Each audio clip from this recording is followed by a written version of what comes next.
the tape for this, our main event of the evening. We introduce the champion, Chris, the West Side Strangler Brennan. Let's get it on! Consider exploring Austen Ford, NG's fight team strike coach, and he's been infamous on the internet for the last probably 6 months since he got started on making some instructional videos, clips, short minute-and-a-half videos, and ironically, we've been 2 or 3 places together, and both places we've come up with people have been like, "Oh man, I watch your videos," and I was like, "Man, that's a good sign for sure." Strangers, for sure, even in Vegas. Yeah, it was Vegas, and it was in California when Luke fought. Yep. There were people there as well. I was like, awesome. So anyway, let's reverse. Go back to I guess let's go back to the starting of your martial arts career. Was actually boxing, right? Was before that. Boxing, growing up, my brother and I had a pair of boxing gloves, like old boxing gloves, lace up, and they were like real leather, like cracked leather. And he used to make me fight him. He'd fight me on his knees, and he'd make me fight his friends. He's 5 years older, so okay. I think I got a lot of concussions, a lot of concussions. But so after I finished college at the University of Kansas, I was missing some contact, and I walked into a boxing gym, and John Brown, he was used to be the owner of Ringside. He was in there, and I saw him, and I said, "Excuse me, sir, I'd like to box." And he's like, "How old are you?" And I was like, 23. And he's like, "Get the fuck out of here, you're too old." And that was all I ever needed to hear. So that's awesome. I proved him absolutely fucking wrong. Did you play sports when you were in college or no? I did. I was a walk-on football player at the University of Kansas. Okay, cool. College was, it wasn't going to be as fun without that. Right. I needed to do all the things and stay busy. So that was my motivation, I guess. That conversation you had with that guy reminds me the day I quit the Gracie Academy. I was a blue belt, and the manager of the gym, his name was Sam Rand, and he looked at me and goes, "What are you going to do?" And I said, "Well, I'm going to open a gym at some point." And he goes, "Ha!" He goes, "Chris Brennan Jiu-Jitsu, fuck me." He goes, "Who's going to train there? Who's going to train there?" I was like, well, he committed suicide a little while back, and my gym's flourishing. Yeah, because you opened a gym. That's why he committed suicide. Anyway, boxing. How'd you prove him wrong? Well,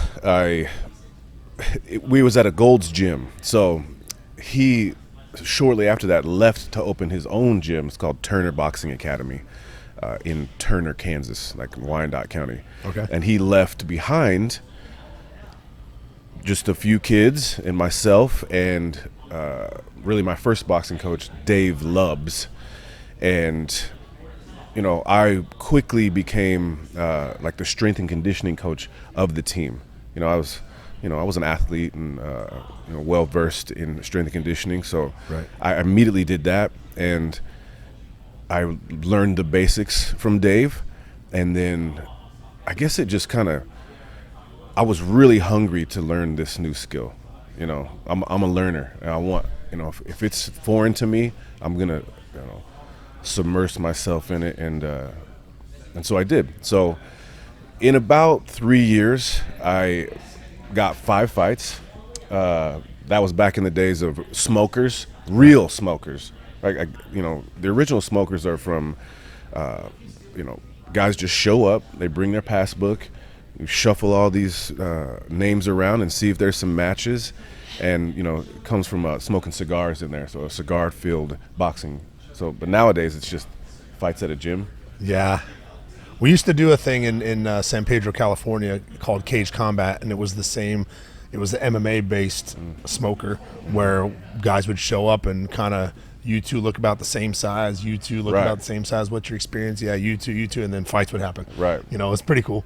But boxing, man, it's guys are training for one aspect of fighting. Sure. So it everyone becomes pretty dangerous pretty quick, Yeah, I respect boxing, but it's very limited. I don't even like to call it that a fight. Well, but did you think that before you started training MMA, or when you were actually doing boxing? No. Boxing was everything, right? Absolutely. No. Nope. I knew. In fact, my buddy Steve, he had all the DVDs of the UFCs. Okay. So before I ever stepped in the boxing gym, You knew.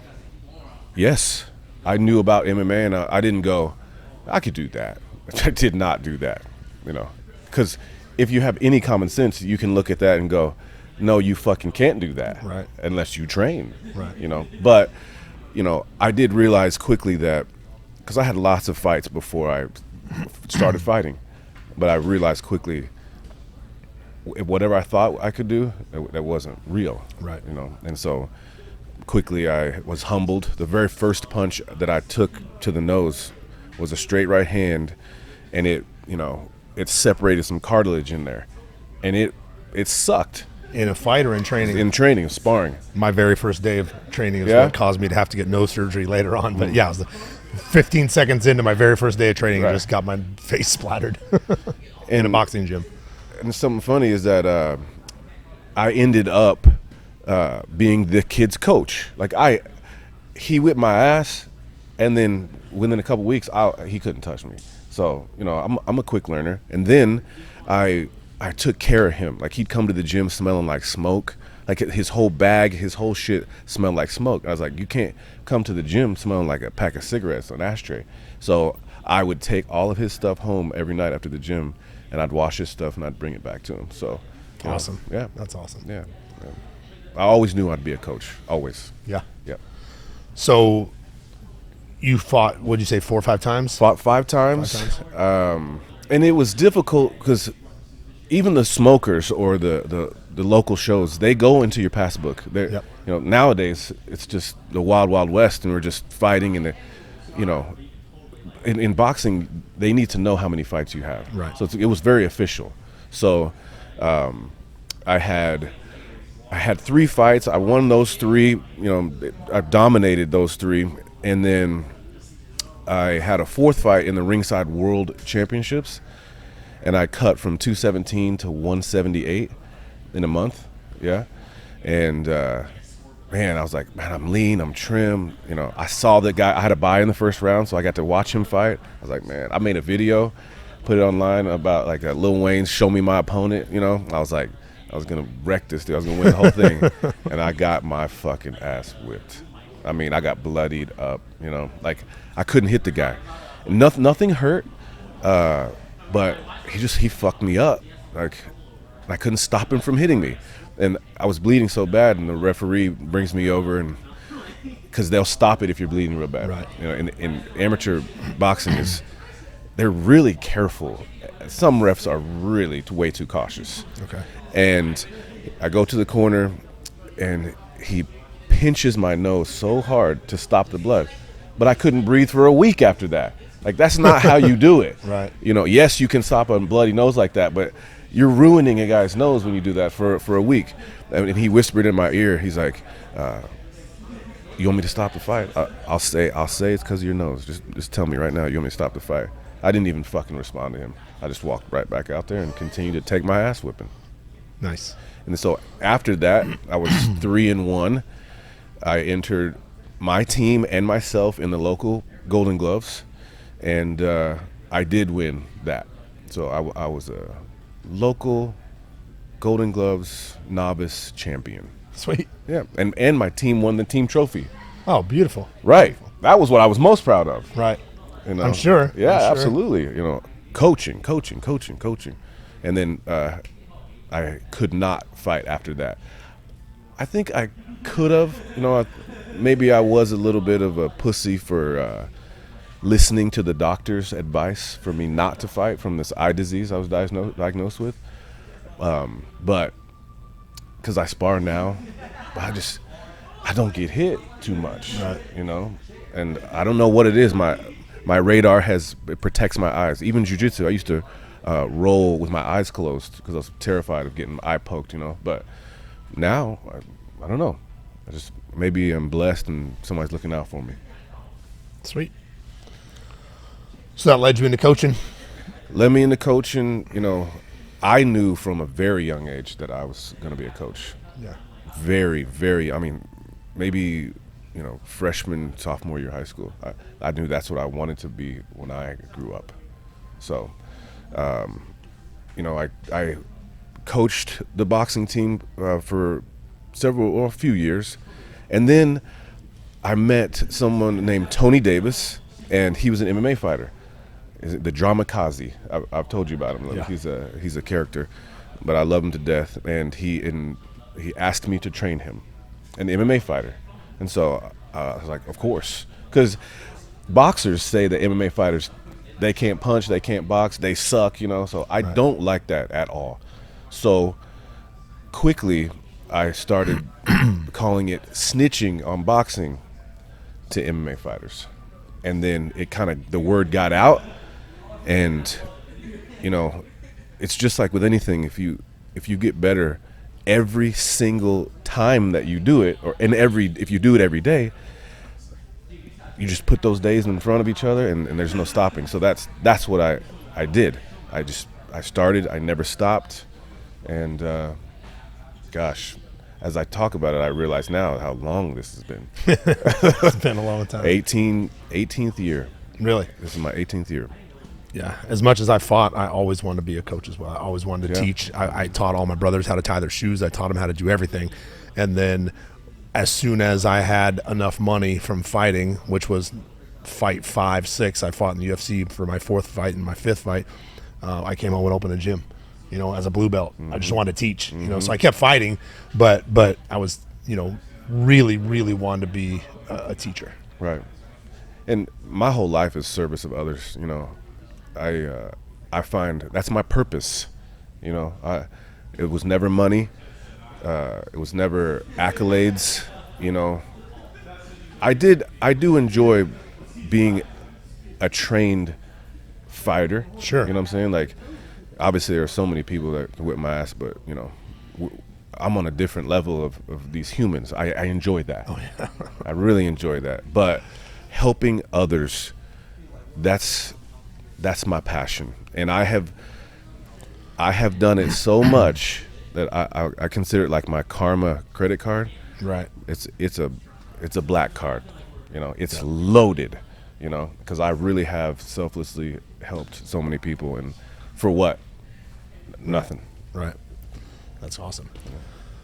So going from training those guys and then training this one guy that asked for help, how did you move on from there? Like what brought you to, I don't even want to jump too far ahead. What brought you to the next place, where you were coaching or who you were coaching? It was James Krause, and he was kind of the local badass. Also Tyler Stinson, he was also the nutritionist. No, that's Tyler Minton. Oh, Tyler Stinson. He fought in Strikeforce, and amazing straight left hand, real power, lots of knockouts. You talked about this guy with me before. Yeah, he's special, dude. I love him too. He's my brother, and I was invited to, again, keep snitching on boxing to these MMA fighters, and I guess James was back then, he was very kind and thankful, and he would make posts, and he spoke very highly of me. So that's how I started getting more and more fighters out of his or the gym where he trained. It was called Grindhouse. This is before Glory, when Brian Davidson owned the gym. So, and I had some classes, and I was a strength and conditioning coach, and for me it's fundamentals. I wanted to master the basics, and so now that concept really has grown into, it's just high level basics, right? Or I make that high level shit into basics, and so I taught classes at Grindhouse, and it became Glory, and I was fortunate enough to, even in my boxing career, I started training for John Brown at Ringside. I worked there. We had two boxers, Cam, Lenroy Thompson, and his name is Cam F. Awesome now. He's a special dude, and I love him to death. And then Jeremiah Graziano, one of the most unique humans and biggest punchers I've ever trained. So those two were my first two serious athletes. And I'm backtracking a little bit, but they both won multiple national championships while I was blessed enough to be their coach. And, you know, John Brown, he would tell you he was their coach, but he never held a fucking mitt, you know. He fucking hates my guts, you know. And I don't even know why. You know, I've never done anything with respect. I respect my elders, you know, and I showed him nothing but respect. And, you know, he's kind of just a jealous bitch to me. But, so I got to coach them, and I honed my skills with these two amazing athletes. It catapulted me to a high level of striking. And I've always been an athlete. I've always been like a master of human movement, very curious, I'll study hard, read a lot of books, and we traveled the country. They won. So as a boxing coach, I think I have coached to like 12 national championships, which is ridiculous. Right. You know, people are like, that no coach has a fighters that had 12. Well, 6 apiece, something like that. Yeah, they did. So that helped a lot. And then to Grindhouse, cornering MMA fights. I was cornering MMA fights before I even put a gi on, you know, and it just blew up. You know, James made it to the UFC, and you know, we went to Canada. He double bonused. You know, it's been a wild ride, but I've cornered so many fights. I can't even put a number on it, but is it 1,000? You know, might be. You know? Might be. Shit. There was a time, I believe, that you were with James, and then you were not. You were somewhere else. Is that right? It's correct. So I think 4 or 5 fights. I was with James before the UFC. He had been on the Ultimate Fighter, and then he got headbutt and hurt. It was a bad headbutt, and then I think he got choked. It's very strange circumstances. He fought in the WEC before I was training him. He fought Donald Cerrone. He cut like 30 pounds on a couple days' notice, and it was crazy. But so I got to train with him for those fights. I cornered him for those fights. In fact, I think the first fight we had together, he lost to Clay French, a one-eyed dude. I know who that is. Yeah? Yeah, we almost fought. He almost fought in King of the Cage. Really? Years ago, yeah. So, and I still don't even remember how he lost. I think he lost a decision. I think we thought he won the fight. But then he went on like a 4-fight win streak. He beat Toby Amada with just his jab. And that was the plan, you know. And he destroyed Toby Amada's face. And, you know, he'd come to the corner and be like, "Coach, my hands." And I'm like, you know, sacrifice your fucking hands. Yeah. You know, oh, and then he, in the cage, I forget who it was, but he said, he gave out his phone number to Dana White. He said and then he got so many calls. Yeah, it was crazy. Sure. Yeah, like prank calls. Does after beating Toby Amada?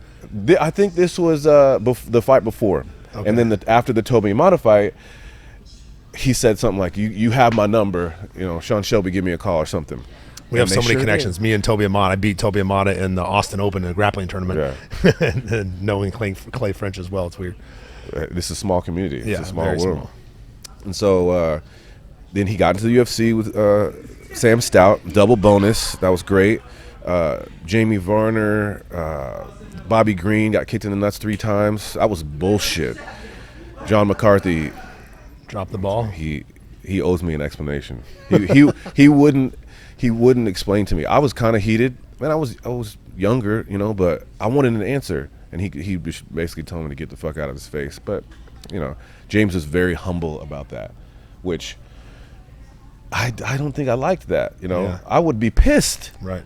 You know, it wasn't fair, but he was very humble about it, and it worked out for him.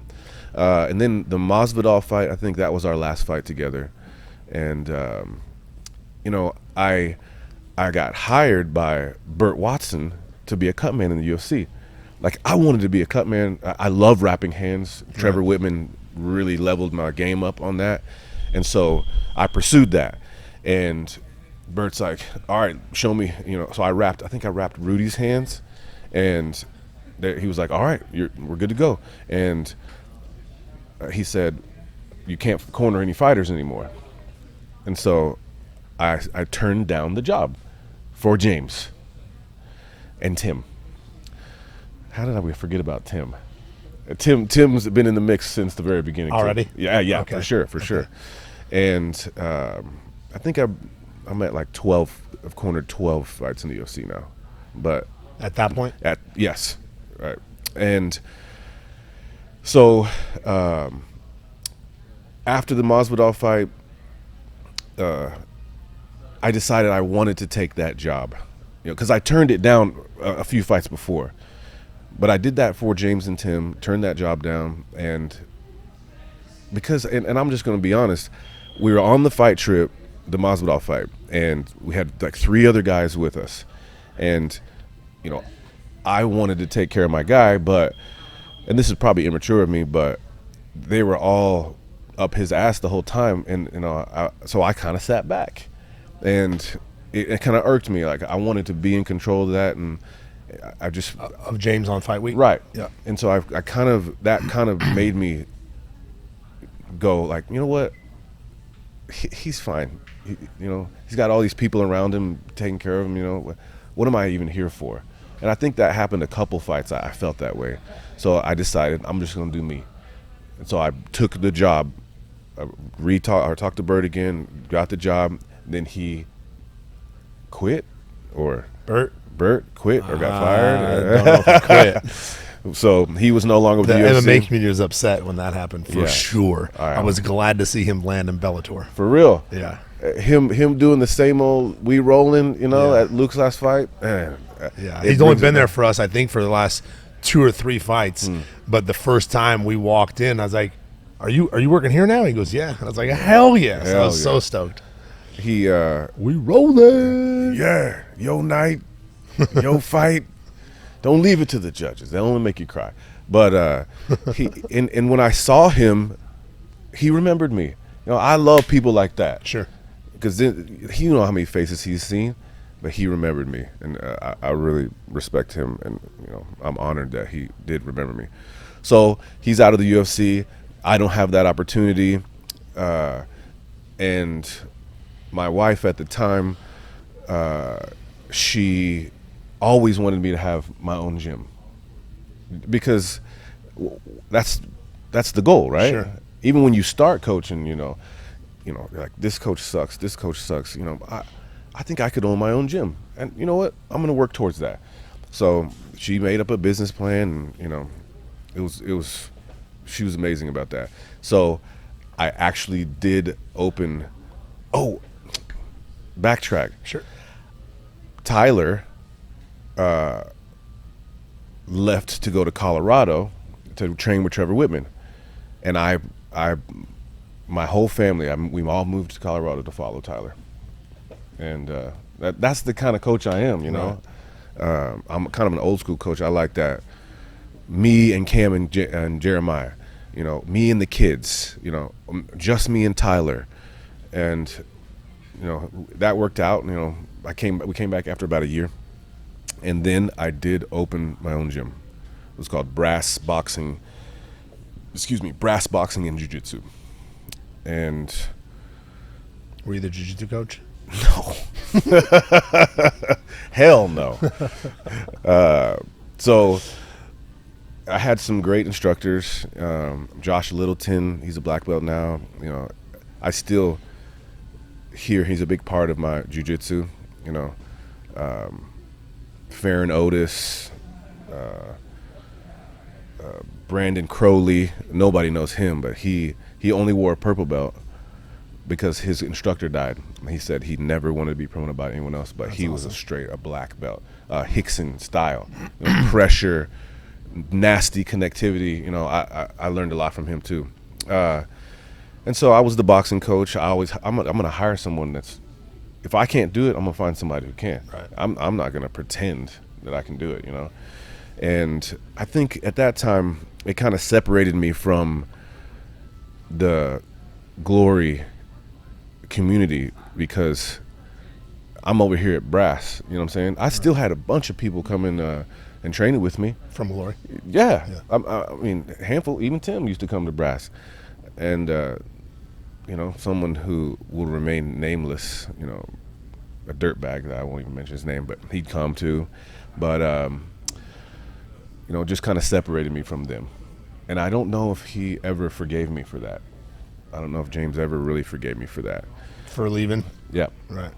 And he's told me to my face that he felt like I let him down when he needed a coach the most. I left. And if you hear him talk now, you're going to hear him say, Mark Montoya was his first coach, you know. And I don't know what I was then, but it does kind of, it's kind of a jab to me, you know. Sure. Because I, you know, and I'll say this shamelessly, I always wanted to create coaches. Like, it's like saying I want to make a fighter, but if I can make this person into a coach, of course he'll be a fighter along the way, but that's a different level fighter that can teach what they learn. So that's what I want to do. I wanted to make men, make young men, you know, successful people. And so if that was my goal, to create coaches to take over the fucking world, I think James was, you know, I'm not taking credit at all for that, but it sure did work out. Right. It sure did work out for him. Well, kinda. Yeah. You know, until it didn't. Right. Okay, so how did you end up back at Glory? So I sold the gym to so this guy, Claudio Matos, he's a shoot box from Brazil. He had his own shoot box in Brazil. And he trained with Vanderlei and Nogueiras and all those guys. Hujimar Frederico, the leader of them all. Yep. That he was on the team. And they tried to open a shoot box, and then it failed. His business partner in Kansas let him down. And he had a brown recluse bite. I know you had a brown recluse bite. I did. But his shit, he had to be in the hospital. You could see inside his stomach. It was terrible. But that flopped for him. But so he came to the gym one day, came to Brass, and he's like, he didn't even speak English. But I had a friend that was Portuguese. So I called him up. He came to the gym and translated. And so I hired him. You know, we were making good money, but I paid him $3,000 a month right out of the gate to train the jiu-jitsu program and do some Muay Thai if he wanted to. So I sold the gym to him. His English improved, and it's still open to this day. Made a good little chunk of money, and we moved to the country. And, you know, I was really focused, even throughout all of this, I was focused on my kids, you know. They were the most important thing, over fighting. Sure. That probably slowed down my progress a little bit, which it doesn't seem like it was slow, but it could have been faster. Right. And so I took about a year off of coaching. I was still doing some privates here and there, but I was kind of done. You know, that gym took a lot out of me. It affected my marriage, but I got the bug back. Trey Ogden, he was opening a gym, a satellite location, Glory, and so I heard he was opening it up. And we had just moved down the street. We had moved back from the country, back to the city. It's right down the street. I called James. I said, hey, when Trey opens up his gym, I'm going to ask him if I can coach for him. Are you cool with that? I'll just, you know, talk to the king, you know, get a blessing from the king. And he said, why don't you come train here instead? So I did. You know, and at first I had a couple classes a week, as many privates as I wanted, but it was a strange situation because 30 minutes one time a week was the standard. Right. And I've never been good at asking for money. So I fucked myself, you know. It's my fault I didn't make a living off of MMA up to this point, because nobody wants to talk about money. You know, it's understood. You give 10% to the gym, but we always find ourselves having to ask for the money. Isn't that 100% of the time? Right. 100% of the time. We're literally batting 1,000, having to ask for money from each fighter. It's just a tough subject, but so I did a lot of privates. I had this Instagram idea or this video idea then, and I had access to 25 UFC fighters that all would have done videos with me, but I just couldn't pull the trigger on it.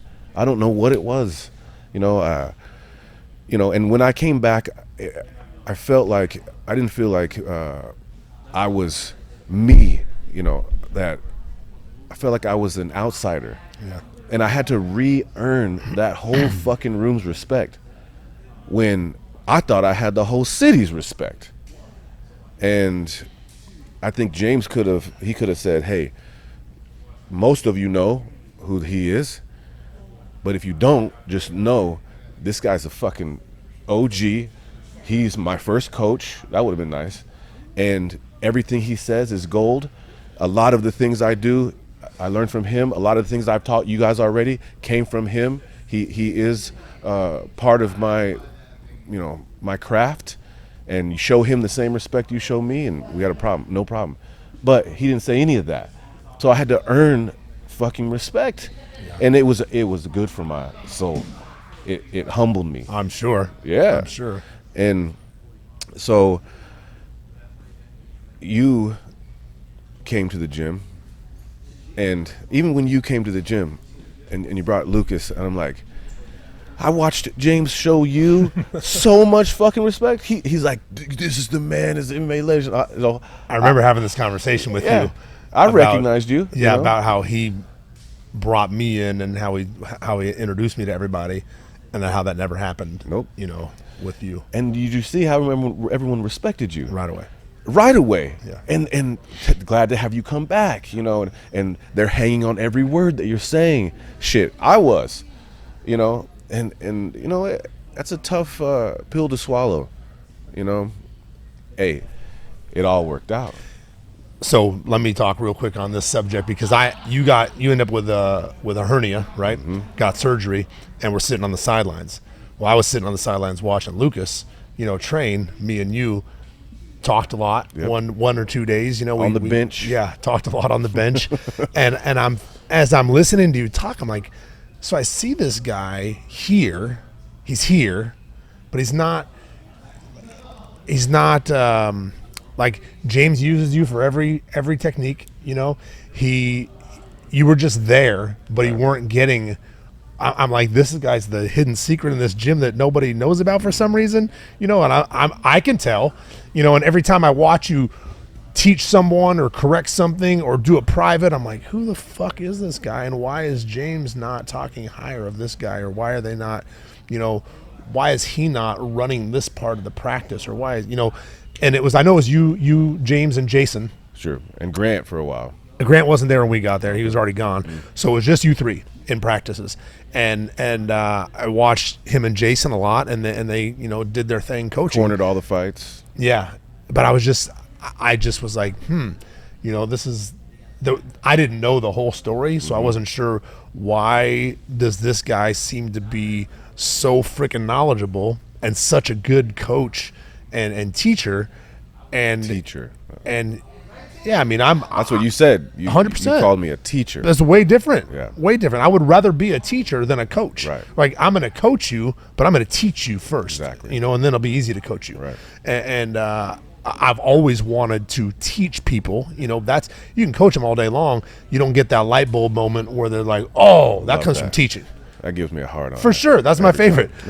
So when I was sitting there, I'm like, what am I missing here? What is he missing? Like, why is it, and I'm thinking, okay, well, I didn't wish the world would collapse there, but right. I'll let you go ahead and expand on that a little bit. So, and most people don't know this, but at Glory, I'll put it this way. Working for you, I have already made 10 times the money that I made in 3 fucking years. There's a clip. I've been here for 6 months.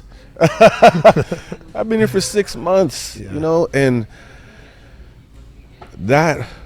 Well, that's what I meant to say. I saw the value. I didn't understand why no one else was seeing the value of you, you know. So when all this did happen, and I'll get to that, but that's why I jumped on it. And the people that I actually had deep, meaningful conversations with, they saw in me what you saw in me. Yeah.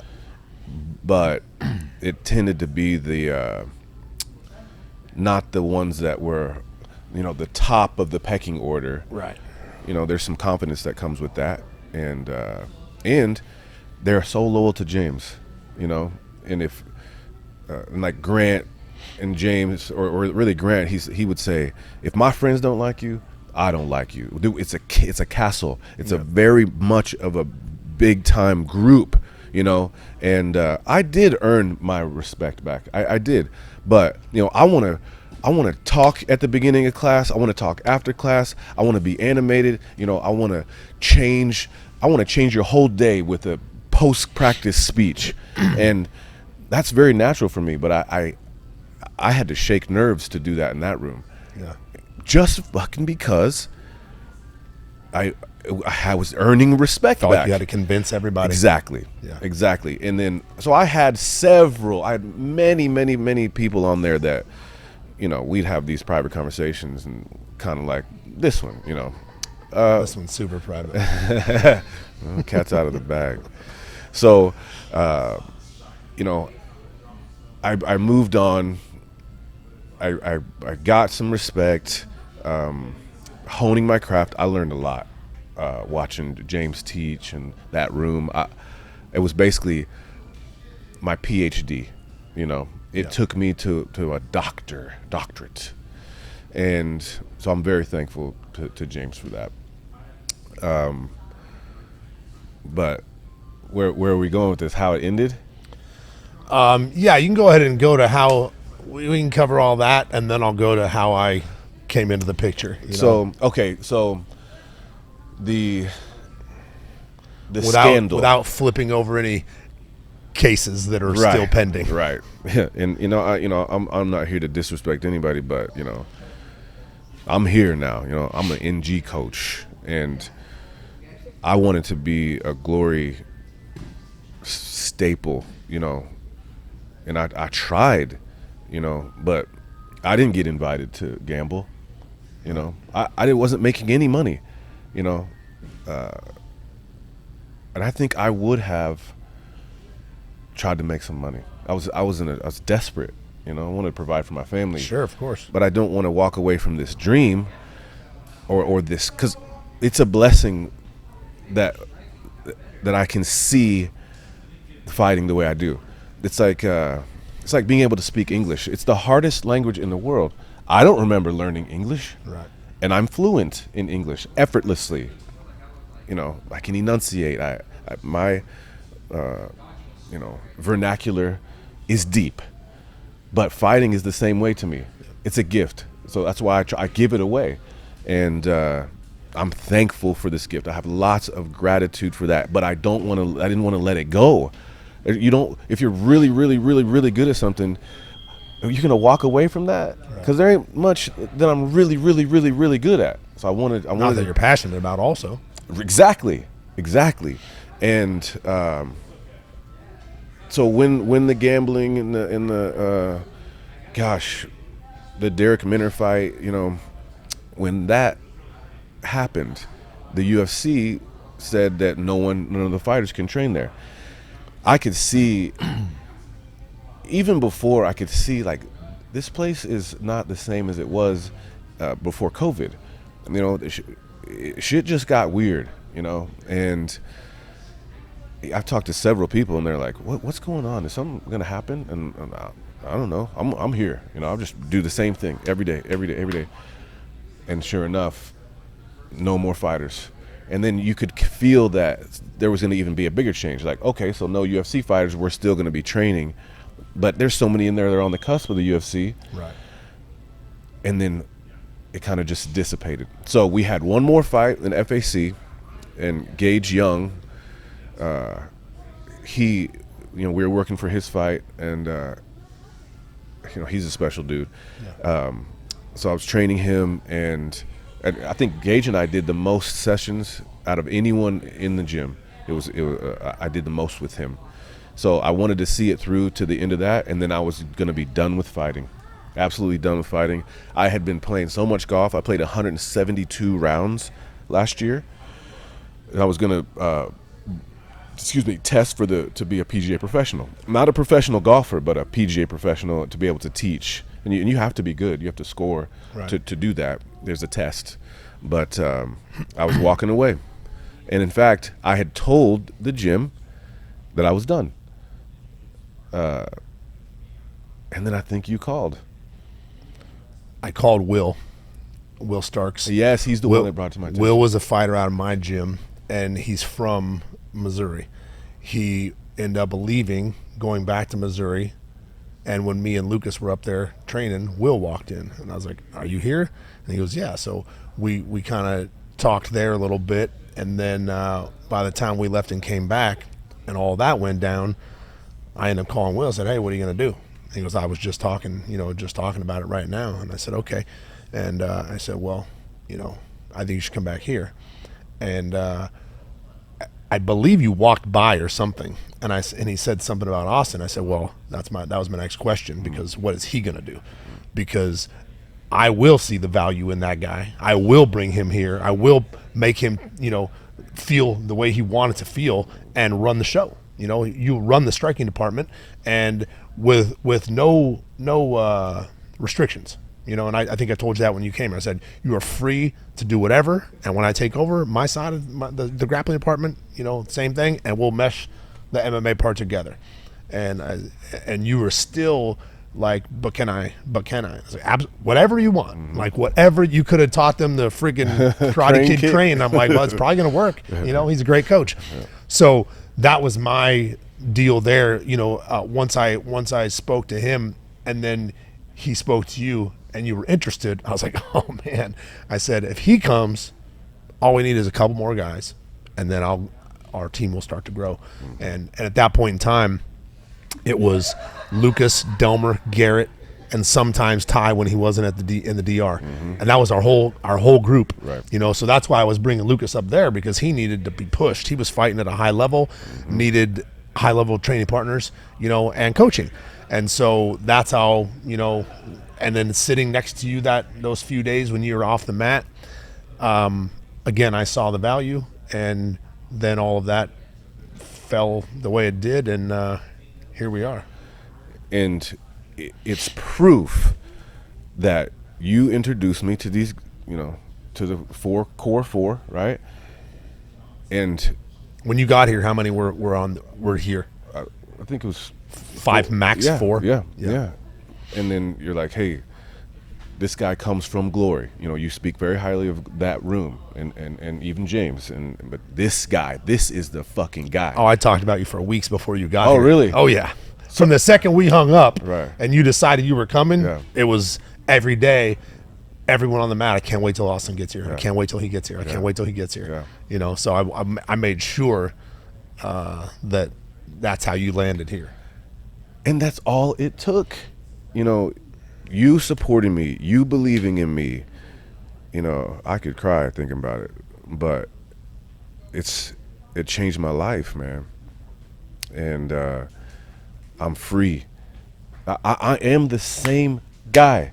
I'm the same guy that was up there. So as you got here and I made a couple posts, or you made a couple posts, multiple fighters from up there would comment, man, it's so glad to see you be able to run your own deal. Right. It's so glad to see you come out of your shell, be able to be the guy, who you should have been. Lots of the fighters from up there were commenting, saying it's so great, or they were DMing me the same thing. Maybe they're afraid to say it out loud, of course, so they're DMing me. But I was getting multiple messages of people saying, man, it is so great to see him in there like that, so They could see. I would get phone calls and they could hear it in my voice. I didn't realize how much of a dark place I was there.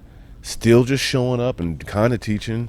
Even me, your second class here, first class maybe, I was like, this is not the same guy that was up there, but it is the guy who I thought it should have been. Who I saw it while sitting there, yes. And I was like, well, this is the guy who I expected to show up here, and you did. And I have delivered. 100%. Let's go. And I think the guys, we went on a quick 6-fight win streak. A dominant 6-fight win streak, and I think the guys up there were a little bit. I feel like they dropped the ball for sure. Guaranteed. Whether, like, if the gym was open still, or it is open, sorry. If it was running the same as it was with all the fighters and everything, I think you'd still be in the same position you were in. Yeah. Up there. Yep. Oh, absolutely. And so I feel like I would have been done fighting. Yeah, I feel like we got the really good end of that deal, and they're like, oh, maybe he should have been, doing that. That's how Tim Elliott's training here now. That's why Cash is down here. That's why what's her name? Kylie's come down here. Like, people are starting to slowly come down here and check it out. We got 16 fighters now, and I'm only taking 20. And I'm strict. And look at the room. What happened, bro? What happened? Even you coming here allowed them to even believe in me more. Okay. You know what I mean? Like, just the whole vibe raised the room, and I had, like I said, I've made Lucas to where he is. Sure. So obviously I can coach. That's right. Tyler to where he is. So obviously I can coach, 25 black belts. Yeah, 33. 33 black belts. And so it just was, it took you to put this together so that you run that striking part of it, and I run the jiu-jitsu part of it, and we run the MMA part of it. Right. And man, it the level has raised. You can't even, like, it's amazing. I teach what is important to me, and I also am teaching everyone. I'm not just teaching one person. I'm not teaching one style. Yeah.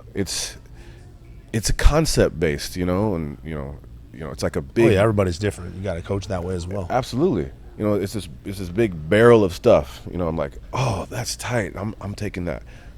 Psh, that's fucking stupid. You take what you want, you toss what you don't, and I coach everyone individually. And when I watched you come up and teach up at Glory, it felt like a seminar. And so I started to realize, and we've had some casual practices, like today was kind of casual, and these guys are learning so much faster, so it makes it seem kind of low key. Right. But I'm going to teach like a seminar every day, and most of the days, and you do it, I see you do it every time. It's a seminar every day, and these guys can't help but get better. They're all bought in. Oh yeah. They're doing the things. You're a hard-nosed coach, and we haven't really had to be too hard on them lately. Had to smoke them and yell one day. But there was a few early on, but right. Just so they understood that this is, right. This is the way. I don't teach with a Glock in my pants or anything, but this is the way it's gonna be. So, I was constantly coming back from Glory, bragging to these guys about that room. I was like, brother, the coolest thing for me, I was sitting on the mat or on the bench every day and watch 50 dudes walk in the gym, the same 50, 23 of them were in the UFC. Right. I was like, I know him, I know him, I know him, I know her, I know. And I was like, this guy has got this going on here. It is wild. Yeah. And, I was thinking, I had 20 pro fighters in California, and it was awesome. But here, I'm like, I want to do that here, and that's not something that can happen overnight, but is it not? It's now. I could take this room and not to shit talk anyone at Glory, because that room is freaking amazing top to bottom, but I could take this room and drop it in that room and everyone fits in fine. Oh, we're gonna be just fine. Yeah, everyone fits in fine. And it wasn't that way at first. No, of course not. But now, this room is tough for you to come in here. Like, you know, if we had some transplants come in, you know, they're gonna get pushed right off the right. bat. Like you think about Cash. Yeah. You know, I guarantee, you know, he'll be here soon, be back, and he really has come out of his shell too. But he was the part of the squad at Glory. Yeah. He was tough every day. Great rounds, like with Allen and, you know, some of the smaller guys and Tim. And I guarantee he thought he was going to come here and be a hammer. Right. And he did not become, you know, kind of rise to the equality of our 25ers who don't even have fights yet. Right. Which is insane. He had to go through it. Yeah. This room, you know, yeah, that room, but this room. Yeah. Now, I'm so proud to be. I'm about ready for my. That. Yep. go. I said 1 year. I pay for them. I think there's probably 14 that I paid for now. 1 year anniversary. That I'm gonna do it. All right. You're happy to be here? You know, it's hard to describe. You know, I'm away from my kids. It was a good time. You know, I've never done anything for myself. You know, even though this is all for these guys.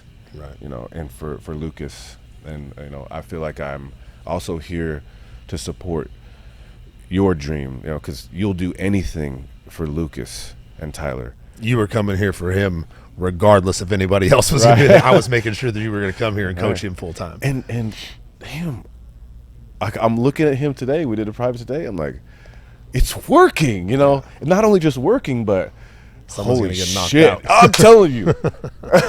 So, you know, since I've been here, like at Glory, I would drink beer and on the porch, and I'd stay up late, but I'd get right up and go to the gym. I'd do 2 privates before class, whether it was wrestling day, you know, whatever. I was even working at Trey's gym. I ran that youth jiu-jitsu program, and it blew up. We won the team trophy at a local tournament. I think it's Grappling Industries. And then I was teaching some kickboxing classes for Trey. I'm not even going to go too far into that, but, you know, he's a clown for what he did. You know, he fired me from the kickboxing on some bullshit, you know. And I wasn't going to teach those kids for him. I mean, it's just, you know, it's crazy how one man's trash is another man's treasure. Right. And so, you know, I'm since I've been here, I get up. I don't know if you remember me saying this, but I was getting up at like 6:30. I was just coming straight to class. No privates before, except for Lucas. And I was like, you know what? I could see myself one day getting up at 5:30, you know, 5. And now I get up at 5 pretty much every day. And I do, and then I watched your videos about the habits. You know, I tell people this. Learning how to learn, that's the fucking key. So I watched you. You know, I'm not going to waste this mentor in front of me. I'm not going to waste that. So it's either imitation until it becomes me. And so I'm starting to feel like it is me. I'm not just imitating you anymore or doing it for you. It is a habit for me now. And I'm up. I'm on the road. I'm in the sauna. I'm in the cold plunge. And then I do the same fucking thing after the cold plunge. I shower. Eat the same thing every morning. Come do a video. Do a private. Teach a class. You know, it's the same thing. And I love that shit. You know? And you don't even have to think about it. Nope. Right. And when I don't do it, it feels weird. Yeah. That's what you're always preaching. You know, you do it until. I was freaking out in Vegas when we couldn't go to the PI because of freaking Albazi. I'm like, I need the cold plunge. I need the sauna. I'm like, what do you? Like, we gotta go. Right. And yeah, it's frustrating. No. And are we getting towards the end? No, whatever. Oh, we can talk till tomorrow. Yes. And, you know, I'm making money, a living, you know. You are so generous, and you pay me generously, and I'm so thankful for that. When my privates, you know, I'm starting to value myself, you know, instead of, you know, well, don't worry about it, or, you know, what can you pay me, or give me 1% of your purse, which ain't shit. It's not enough, you know, and I'm not motivated by money, but like Kanye says, having money's not everything, but not having it is. Yeah. You know, and so now I work for UFC Equipment, making 2 videos a week for them. That's a big chunk. And then what I make with you, you let me keep 100% of my privates. You feed me. I live with you.